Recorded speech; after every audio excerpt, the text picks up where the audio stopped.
Good morning and welcome to St. Catharines. You're joining us from Urospot today, where I've got Erin Craven, who is the owner and founder of Urospot. Thanks so much for joining us, Thanks Erin. for having me. Okay, so International Women's Day is today, and in spirit of that, we'd like to talk a little bit about women's health, and specifically women's pelvic floor health. Not an issue that is discussed enough.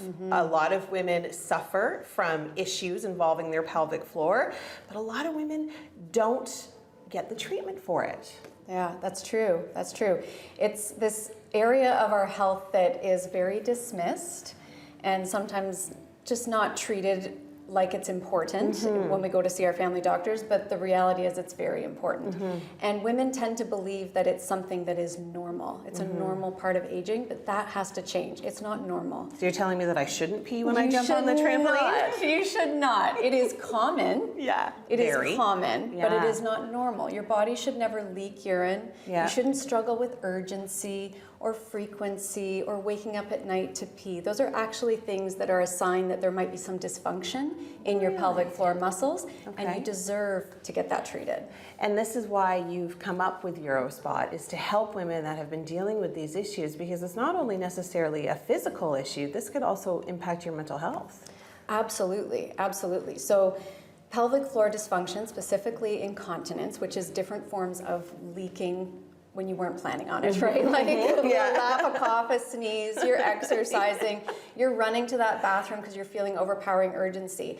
Women who struggle with that, first of all, it's 2 out of 3 of us over the age of 40, very common, and that becomes even higher as we age. But women who struggle with incontinence are 2 times more likely to struggle with depression as well, because it really does start to weigh on our minds. You start not leaving your home. You start always worrying about this problem. 45% of women give up exercise when they're struggling with incontinence.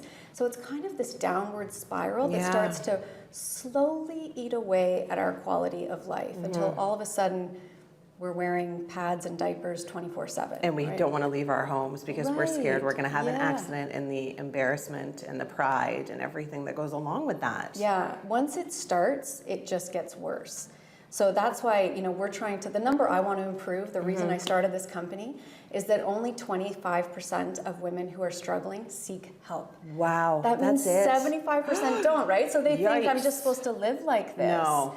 So, if the day my life ends, if we've moved that number from 25% to 50% or 75%, that's good. Well, it looks like you guys have done a great job. All the women that come here, they've shared their story on this beautiful wall, and they've talked about what they couldn't do and now what they can. And coming up, we are going to be showing you some of the ways you can actually strengthen your pelvic floor here at Urospot in St. Catharines. The freedom of not wearing a pad at the gym is life-changing. Thank you. So very happy I decided to try Urospot. It's wonderful, not always looking for a washroom. This absolutely works. My quality of life has definitely improved. Best gift to myself I could give. Just do it. Your confidence and sex life will thank you.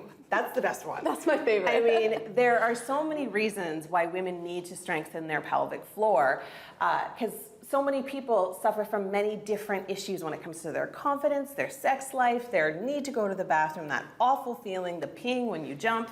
Urospot will take care of it. Absolutely, absolutely. I call it our freedom wall, because it's like women get to talk about their quality of life. That's really what we're trying to improve, is quality of life on something, again, that people just think is normal, but it is not. It is not. It is not. So you've got patients that come in here and they sit down with you. Let's show them where we sit down. So they sit down with you and you offer a free consultation. Yeah, everything starts with a complimentary consultation with our nurse. So we want you to have a really good conversation about your symptoms, about everything that's going on in your life, and we want to teach you about what your options are. Because a lot of people don't know. No, and we want to tell you what is your pelvic floor, what's going on in your body. Yeah, so when you go to the gym, and you go and strengthen your arms, you're working on your biceps, you can see what you're doing. Totally. But this is a set of muscles in our body that's totally invisible. So think about this as the front of your body and this as the back of your body. Okay. And these are your 2 hip bones. So your pelvic floor musculature crosses your body, hip to hip, pubic bone to tailbone. Okay. Think of it as a trampoline. That's the visual I use in my head. Okay. A trampoline of muscles. All right. On top of that trampoline sits our bladder, our uterus, and our bowels. So 3 organs, pelvic organs, are resting on that trampoline. Okay. Okay, and your pelvic floor plays a huge role in our body for many ways. One is, like I said, it's that shelf that those organs sit on. As we age, as we go through certain stages of life, these tissues can start to change. We lose estrogen when we go through menopause. So we lose elasticity. We have some damage. Yeah, we have some damage done to the muscles when we have babies. All kinds of things. Lots of damage. Yes. And so that trampoline can start to kind of buckle. look like it's got a lot of snow sitting on it, Right. That's a really good analogy. Yeah. I like and it. so we want that trampoline to be nice and fit and strong. And so just like any other muscle of our body, we can strengthen and condition this one too. Amazing. And that can be a main reason, as well as a lot of behaviors and lifestyle issues that we're doing that could be causing the leaks, the urgency, the frequency. Right, so you're here to educate us on all of this because I've never seen a model that looks like this before. So it's nice to see what's actually going on within my body. Yeah. And then you can give me the resources and the source to fix those issues. You got it, you got it. Okay, well, coming up, I am going to be sitting on the Kegel throne. And we're going to talk a little bit about what this machine can do and ways to do Kegels and kind of help yourself once you finish the treatment. Lots more coming up on Morning Live, but for now, sending things back inside the studio. 11,000 Kegels. That's what I'm doing right now, and it's only going to take 28 minutes. So you've got 28 minutes in your day. You come and you sit on the Kegel throne. I love that that's what you guys have called it. Fully clothed. It takes about 6 sessions, and you can sneeze and you can laugh and you can work out without having to wear a pad or a diaper. You can, sleep through the night without having to pee.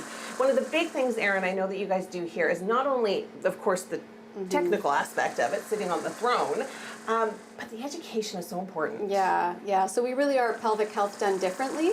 We combine the technology with education and health coaching because your brain plays a role in this too. Totally. To help you get the best outcomes. So what the chair's doing, which is what you're experiencing right now, is waves of electromagnetic energy that are stimulating your pelvic floor muscle over and over and over again. So it's like going to the gym and doing like 11,000 contractions of the muscle. Wow. Now the energy that's being used is stimulating the muscle, but at the same time what's really cool is it's rebooting the neuromuscular connection between your brain, your bladder, and your pelvic floor. So what that means is there's this connection, right? Okay. And your brain should signal when you have to go. Right. And your bladder should say, okay, it's time to time go. to pee. Right. Yeah. That signal can get disconnected. It's kind of like your Wi-Fi goes out, Right, right? Okay, right, so that okay. signal can get disconnected when we go through different stages of life, childbirth, any surgeries, menopause, things like that. And so what's really amazing about this energy to me is that it kind of acts like a reboot, like we're turning the computer on and off again so that things start signaling each other properly. Okay. As well as strengthening that muscle.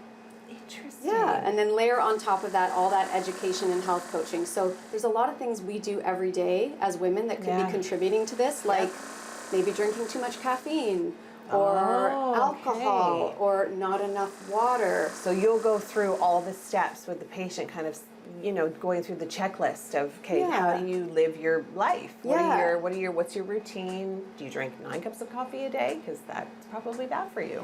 Caffeine is a stimulant. Caffeine will be a stimulant for sure. Even things like that just in case pee that our moms had us doing when we were 3. We're not supposed to. You're not supposed to do that. I've been doing that my whole life. I know. Do not do that. But then you're in the car and you're like, oh, I should have gone to the bathroom before I left. I have to pee. So you're training your brain Yeah. to signal you when it's not full by looking at that bathroom and going. A full empty of your bladder is 8 seconds of urine stream. So 1 1,000, 2 1,000, all the way to 8. Yeah. That's a long time. Yeah, so if you pee and it's 8 seconds, good job. Your brain signaled you at the right time. If you're going and it's like 3 seconds, 4 seconds, your bladder wasn't full. Mine's sometimes like a millisecond. Like it's just like a little, Yeah, so that cue, that signal is not firing at the right time. And Interesting. so that's why that reboot is so important. Okay, well, coming up, we're going to talk about how, not necessarily how this chair works, but what you can do after you've done the sessions on the chair and how it can give you your life back, your independence back. So there's so much more coming up from Urospot on Morning Live. Have you ever heard of pelvic organ prolapse? No? Well, Erin's going to explain how glamorous it is, or isn't. It's horrible. Well, it's nothing to be afraid of, but I think what bothers me, and especially on International Women's Day, I think it's a great day to empower women with a medical fact that they most likely don't know about. And it's this. So pelvic organ prolapse impacts 50% of women over the age of 50. 1 out of 2 of us. And it's considered highly underreported. So it's probably even higher than that. And so our mission at Urospot is to empower and educate women on these issues that can happen to them. And what is it? You okay, have to explain what it is. So what it is, so you're... This is the horrifying part. No, I showed you your pelvic floor in the last segment, your pelvic floor muscles. And on top of those muscles are 3 of our pelvic organs, our bladder, our uterus, and our bowels. As we age and as we lose muscle tone, that pelvic floor can start to not be that fit and strong trampoline anymore. It can start to look like it has some snow on the trampoline. It's losing its fitness capacity. When that happens, the pelvic organs, 1 or more, can start to descend out of place and slip out of place and descend down into the vaginal cavity. And it's graded stage 1, 2, 3, or 4. So this is what's important for women to know. Stage 1 or 2, what you will probably feel is a heaviness or a pressure. Sometimes after a long day on your feet. It just kind of feels like something's falling. Like it's like this weird pressure and heaviness. That's how women will describe it. Stage 3, there's a noticeable something's in the way. Something's not where it's supposed to be inside your body. And then unfortunately stage 4 is when it starts to move external. And that's usually where surgery is required. So you might hear about slings or you know, the surgeries where we're lifting it back up. But it's so important because this is something you can prevent. I was just about to say, it's totally preventable. I mean, if you keep that pelvic floor muscle strong, you're going to improve your chances of not experiencing pelvic organ prolapse. And there's lots of reasons for it to happen. Age, childbirth, menopause, we start to lose the estrogen in those tissues. All those amazing things that women have to go through specifically. But my message to women is if you're noticing some of those symptoms, get it checked. Fix it. And then know that you can do things that are non-invasive that before it ever gets to a stage where it requires surgery. You can just strengthen and really focus on improving the fitness of those muscles. Okay, well, thank you so much for enlightening us on all of this information, because you're right, a lot of women don't know what they're going through and they ignore it thinking that it's normal. It's not. Common, not normal, right? Common, it is common, not normal. We definitely need to be taking care of our pelvic floor. And on International Women's Day, I'm going to skip rope for you. Yes. I've done a few sessions on chairs. I don't know if this has made a difference. Is that skipping? No, but this is skipping. Ooh, and what do you know? Good job. I'm doing well. I love it. All right, thanks for having us, Erin. And Urospot is where we are in St. Catharines. We will have all the information on our website at chch.com. Woo!